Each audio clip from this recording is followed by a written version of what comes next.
Step number 3. Divide a percentage to find a new percentage. We're at the last bit of arithmetic, and while it's the trickiest, it's not too difficult.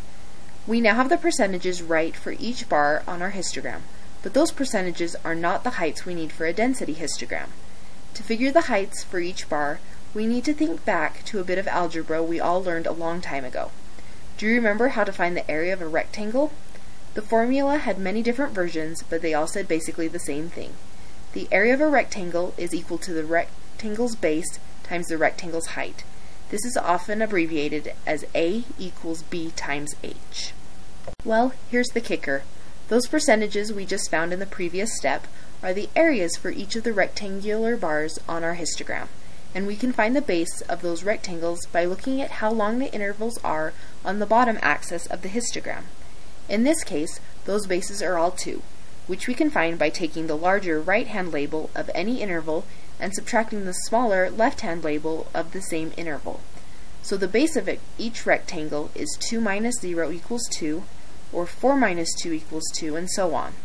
Take a second look at the data set in the table above and in the 2 histograms we've done, and see where to find this base length. So in that area formula we just looked at, A equals B times H, we currently have both the A and the B for each rectangle. But what we're after here is the H, or the height of each rectangle.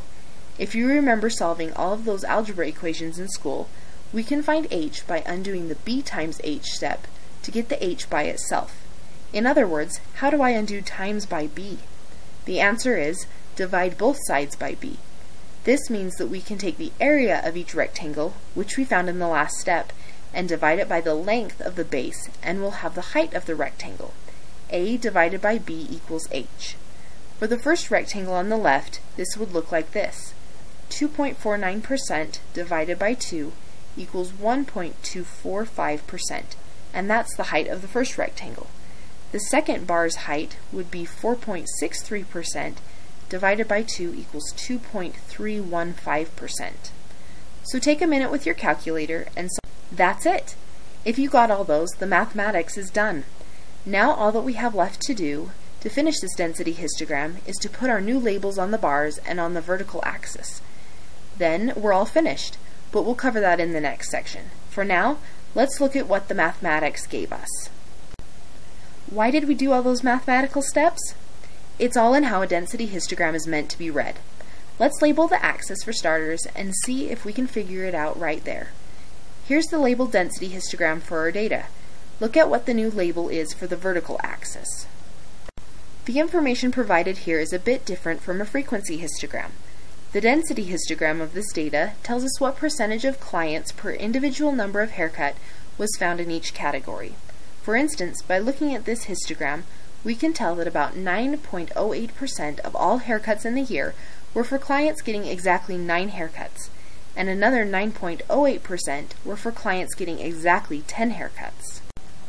If we wanted to find the percentage of clients getting between exactly 5 and exactly 13 haircuts each year, we would add 3.92% for 5 haircuts, plus 7.48% for 6 haircuts, plus another 7.48 for 7 haircuts, and continuing the same process through 13. The quick numerical calculation would be 1 times 3.92% plus 2 times 7.48% plus 2 times 9.08% plus 2 times 8.72% plus 1 times 12.99% equaling 67.47%. Each one of these terms is just the number of base units times the height of the bars in question. This is why, in the numerical calculation, the first and last terms are only multiplied by 1 instead of 2. We wanted to know the percentage of clients who got between 5 and 13 haircuts per year, and getting 5 haircuts puts a client halfway across the third bar on our graph, and getting 13 puts a client in the first half of the tallest bar on our graph. So we only count half of each of those bars, which is 1, instead of the full width, which is 2. Okay, that's quite a mouthful, but all we're really after here is getting down those 3 little mathematical skills so you can build one of these density histograms. Let's try a bit of practice first, and then we'll compare your histogram to ours.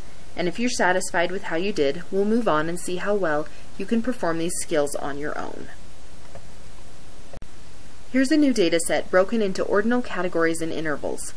The data is taken from the NFL 2011-2012 season and shows the number of quarterbacks divided up in categories by their average yards passing in a game. We're going to give you a partial frequency histogram for the data set, and it will be up to you to use your newfound math skills to refigure the heights of the bars to be a density histogram. You'll do this by first finding the frequency total, then finding the percentage of each histogram bar by dividing each frequency by the total, and then turning each decimal into a percentage, and dividing those percentages by the width of the category intervals to find the height of each bar. Here's the blank frequency histogram. You can use the vertical axis tick marks if you need them to start the refiguring process. Once you have the new density histogram labels for each bar height, check them against our example.